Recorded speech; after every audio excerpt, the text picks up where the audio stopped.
अर्थ न धर्म न काम रुचि, गति न चहु निर्वाण, जन्म जन्म रति राम पद, यह वरदान न आन। भगवद रति, अनपायनी रति, प्रतिक्षण वर्धमान रति,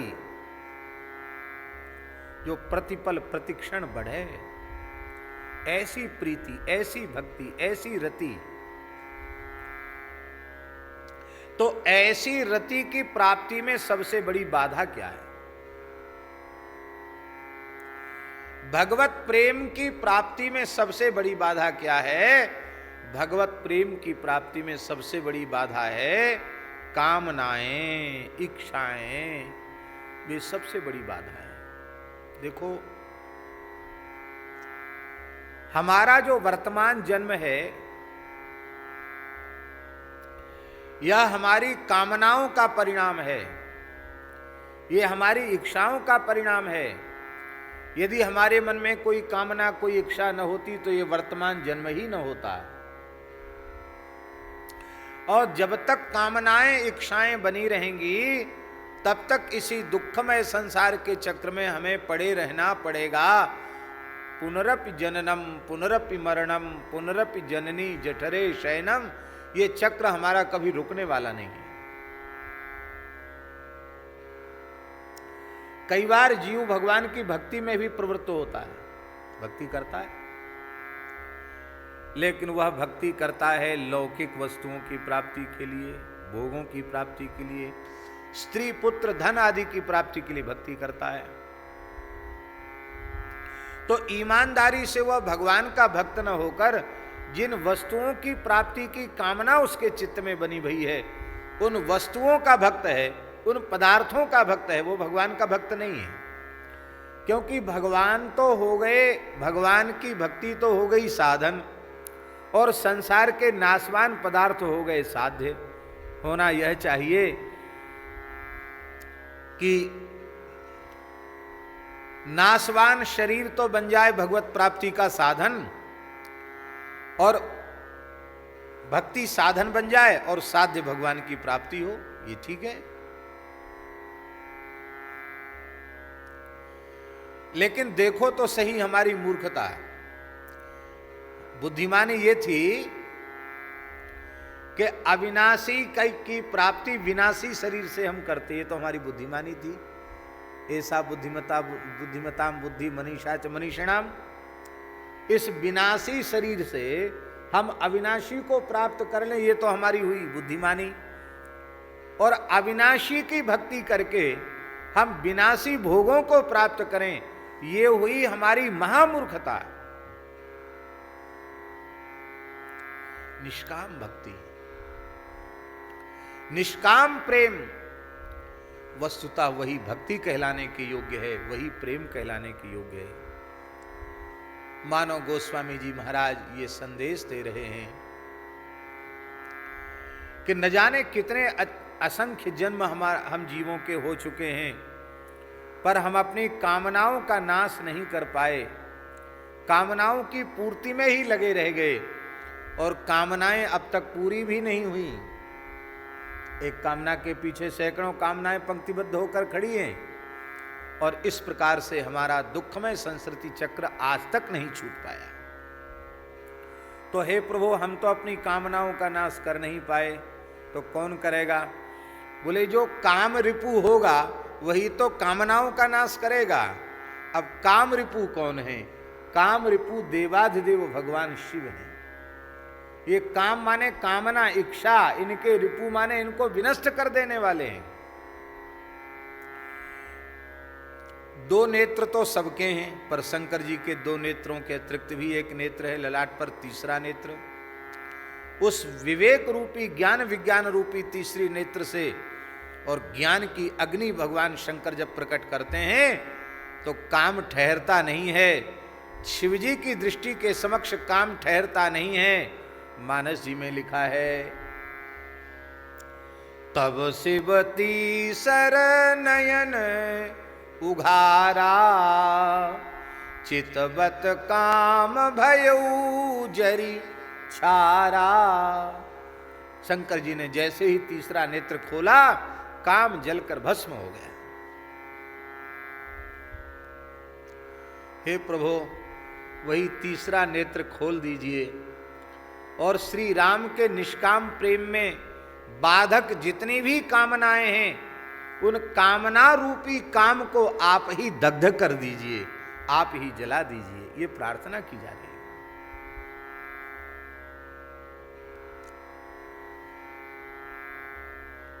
कामनाओं के रिपु हैं आप, कामनाओं को जला दीजिए, काम को जला दीजिए। ये बात गोस्वामी जी क्यों कह रहे हैं? क्योंकि वे इस सिद्धांत को मानने और जानने वाले हैं। कौन सा सिद्धांत? जहां काम तहां राम नहीं, जहां काम तहां राम नहीं, जहां राम तहां काम। तुलसी कबहू की रही सके, रवि रजनी इक ठाम। जहां काम है, कामना है, इच्छा है, वहां राम जी नहीं है।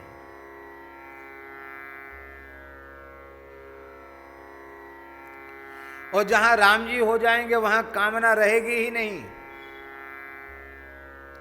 उर कछु प्रथम वासना रही, प्रभु पद प्रीति सरित सो बही।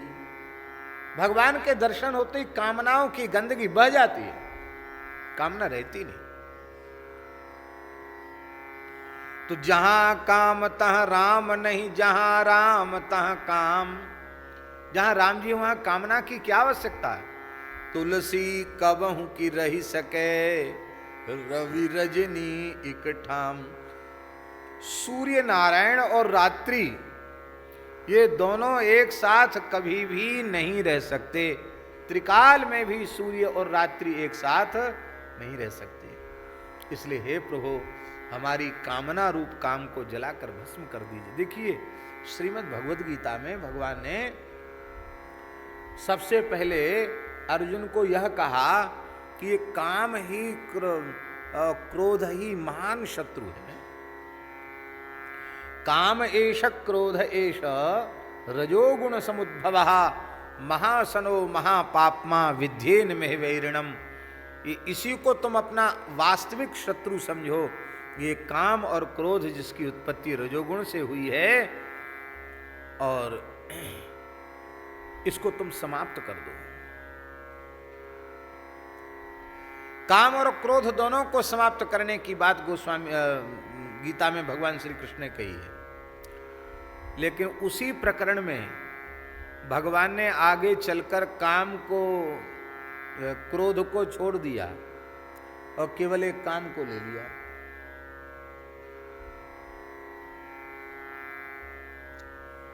है ना? याद है आपको? स्मरण में है? जही शत्रुम महाबाहो काम रूपम दुरासदम। पहले तो काम क्रोध दोनों को शत्रु कहा, लेकिन क्रोध को फिर छोड़ दिया। बोले नहीं, क्रोध को जाने। असली दुश्मन तो काम ही है, इसको समाप्त कर दो। जही शत्रुम, ये शत्रु है। हे महाबाहु अर्जुन, इस कामना रूप काम को जलाकर भस्म कर दो। यही बड़ा दुर्धर्ष शत्रु है। अब एक विचार की बात है, क्या क्रोध शत्रु नहीं है? क्रोध शत्रु नहीं है क्या? क्रोध प्रत्यक्ष चांडाल है, और कोई व्यक्ति चांडाल नहीं है, क्रोध ही चांडाल।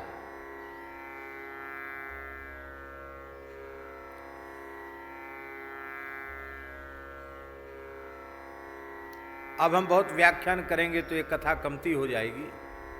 बाकी इतना समझ लीजिए कि यदि आपको क्रोध कितना विनाशकारी है इस बात को समझना है, तो महाभारत में शुक्राचार्य और देवयानी का जो संवाद है उसको सुन लेना चाहिए। 1 महीने की जो महाभारत की कथा हुई थी, उसमें उस प्रकरण को हमने बहुत बढ़िया से कहा था। सुन लेना चाहिए।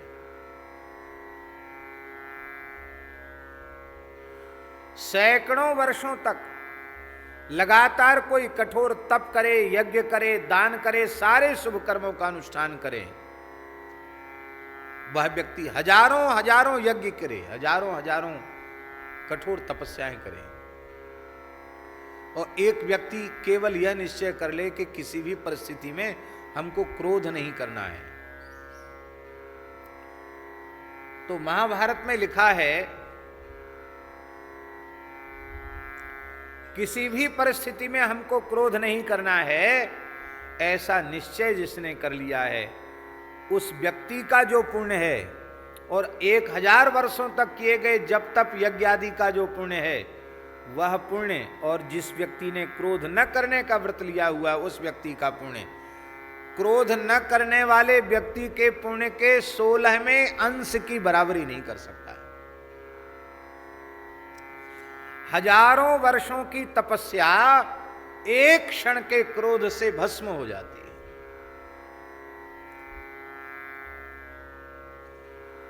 सब किए किराए पर चौका फेर देने वाला तत्व है क्रोध। बड़ा भयंकर शत्रु है क्रोध। इसलिए अक्रोध ये व्रत है।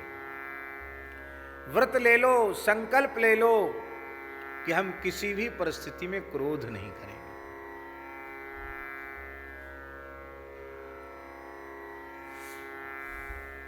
हाँ,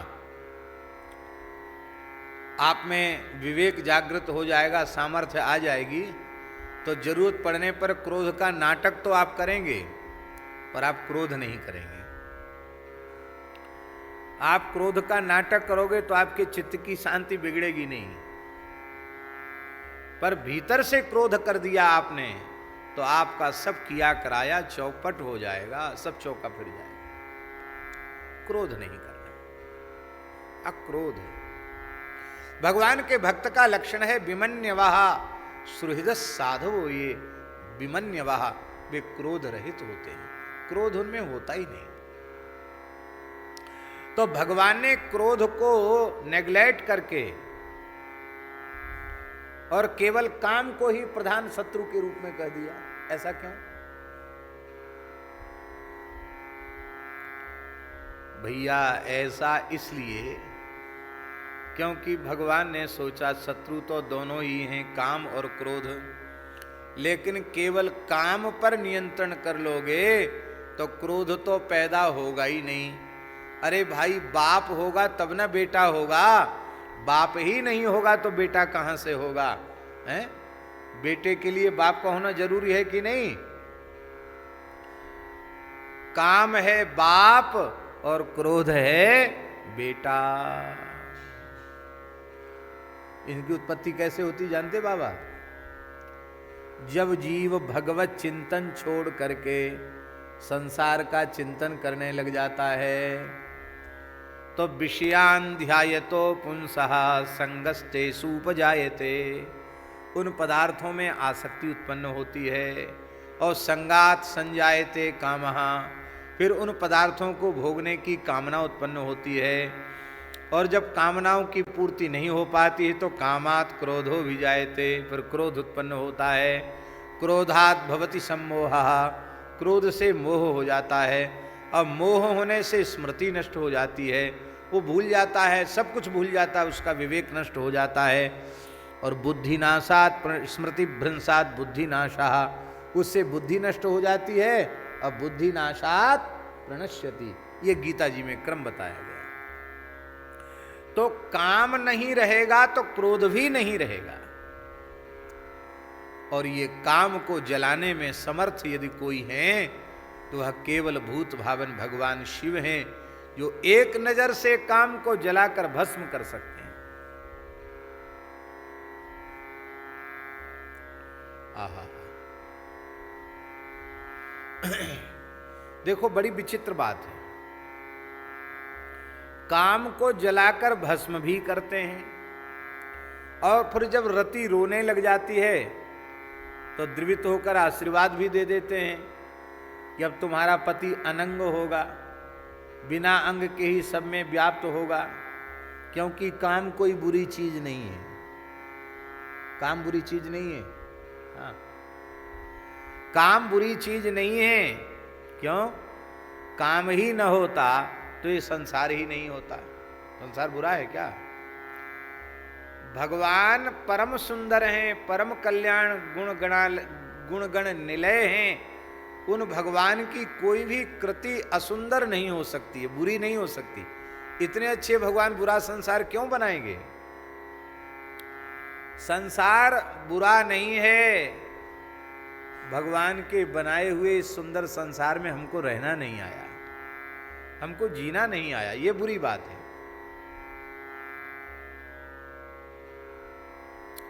यही जीने की कला सिखाने के लिए तो भगवान अवतार लेते हैं, हमको सिखाते हैं हमको संसार में कैसे जीना चाहिए। तो सो कामयत प्रजाश्रयेति, भगवान ने कामना की तो सृष्टि उत्पन्न हो गई। एक काम हमें राम जी से जोड़ने वाला है।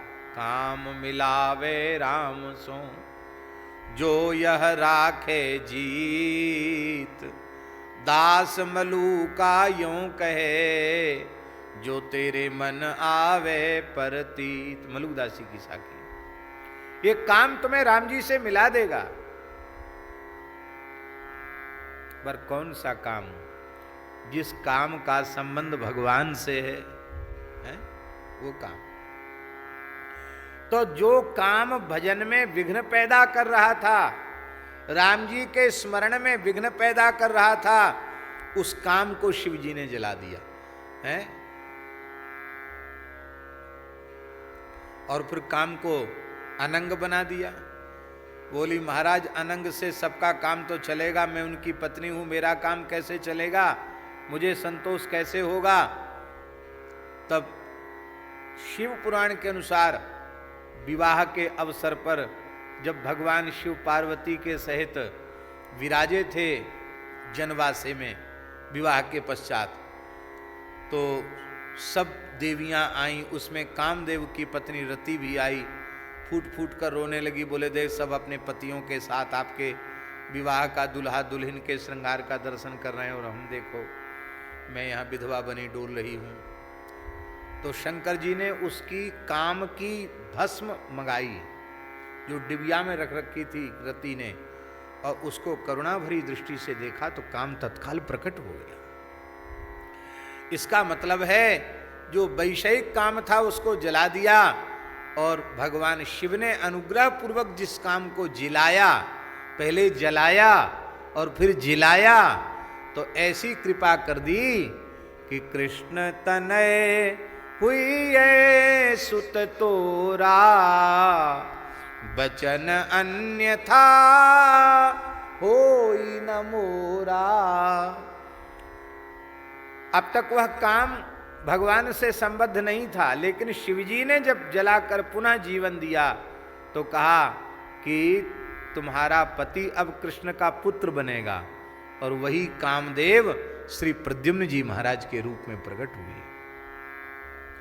मानव गोस्वामी जी संकेत कर रहे हैं जिस काम ने अब तक हमें संसार में भटका रखा है, हे देवाधिदेव आशुतोष भगवान भूत भावन विश्वनाथ, हे काम रिपु, उस काम को जला दीजिए, और जिस काम का संबंध राम जी से है उस काम को आप जागृत कर दीजिए। मानो ये भाव है।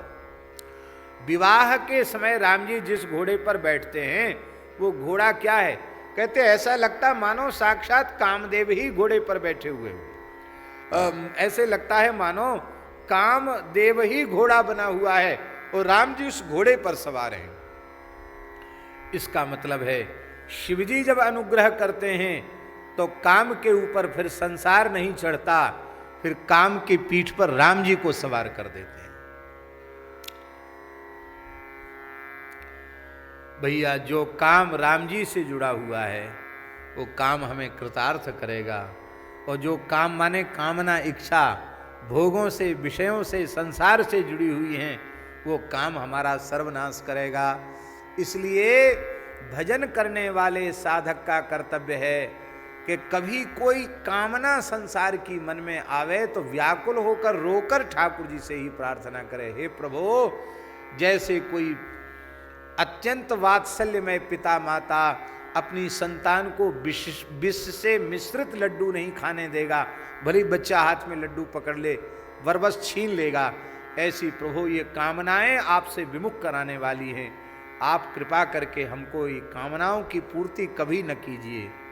आप तो केवल एक ही प्रार्थना है, अब प्रभु कृपा करहु यही भांति, सब तजी भजन करो दिन राति। और कोई कामना नहीं। जेहि जो निजन्मऊ कर्म बस तहाँ राम पद अनुरागियो, देहु भगति रघुपति अति पावनी, त्रिविध ताप भवदाप न सावनी। देखहि हम स्वरूप भरि लोचन, करहु कृपा प्रणतारति मोचन। और कोई कामना नहीं। हमारे ब्रज के महान रसिक अष्टछाप के महान भक्त कवि चतुर्भुज दास जी कहते हैं, यह अभिलाषा, अभिलाषा माने कामना, यह अभिलाषा मन रहे उर रहे, लगे न नैन निमेष, इकटक देखो भाम तो नटवर नागर वेश। गोवर्धन वासी सांवरे, तुम बिन रहियो न जाए। ब्रजराज लड़े ते लाडले, लाल तुम बिन रहियो न जाए। दर्शन को नैना तपे, बचन सुनन को कान, मिलिवे को हियरा तपे, जिए के जीवन प्राण। गोवर्धन वासी सांवरे, तुम बिन रहियो न जाए।